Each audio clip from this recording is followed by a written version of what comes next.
Intrepid Izzy promotes itself as a love letter to the Dreamcast. I didn't know what that meant exactly, but in my 4 hours with the game, I found a highly colorful, bland, and repetitive action platformer that somehow managed to overstay its welcome in that short period of time. There are some neat ideas and occasionally funny writing that may make it worth a younger audience's while. So let's get into it in the XboxEra review of Intrepid Izzy.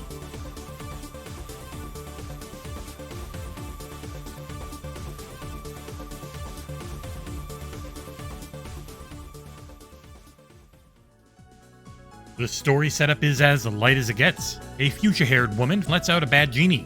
She'll chase him across areas like Aztec Greece and Chocolate Mine while wearing different power-bestowing outfits and beating up a lot of plants.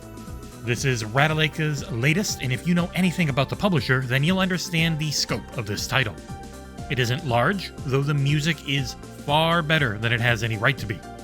The story never made much sense and ended up just being more of a backdrop for the action platforming. Controls are basic, with X as your main attack. This can turn into an uppercut when you hold up and does basic auto combos on enemies that stun lock them in place.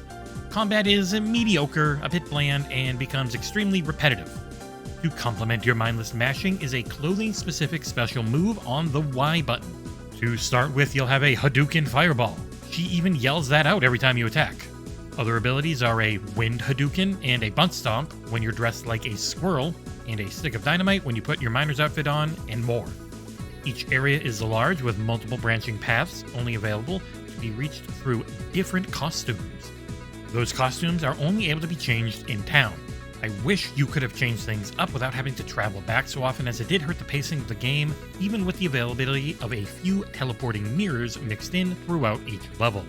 A is your jump button, and jumping is the best feeling part of the game. It's not perfect, but depending on how long you press the button, you can easily control your jump height, and you have just enough air control to make platforming a breeze. Other than that, there isn't much to the game besides a basic and bland UI that is a chore to navigate through. Getting into and out of the map system requires you to back out of and scroll down the map itself instead of just allowing you quick access through the view button as most modern games do. The game combines a checkpoint and save system to maximize frustration, as you have to find the weird mole rat who thinks Izzy smells nice if you want to save and finish a play session.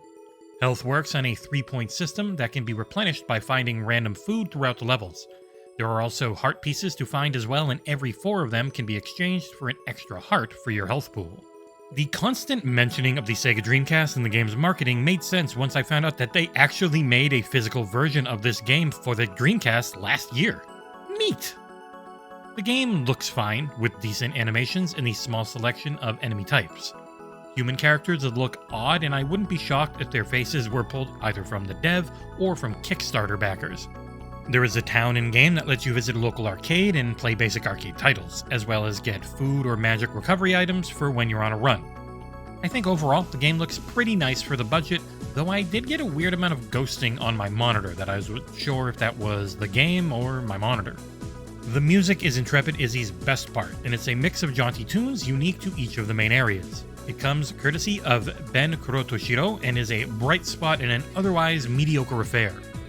Izzy's grunts, groans, and yells of Hadouken are rather muted, and the only voice acting I heard in my time playing. Bug-wise, I didn't run into anything at all. It was a solid experience, which is nice to see as releases lately have mostly been anything but. In conclusion, Intrepid Izzy takes aim at both those nostalgic for games of 30 years ago and a younger crowd. It's not that long, and no part of it is truly terrible. If you're in the mood for a light and easy action platformer, then this one might be right up your alley.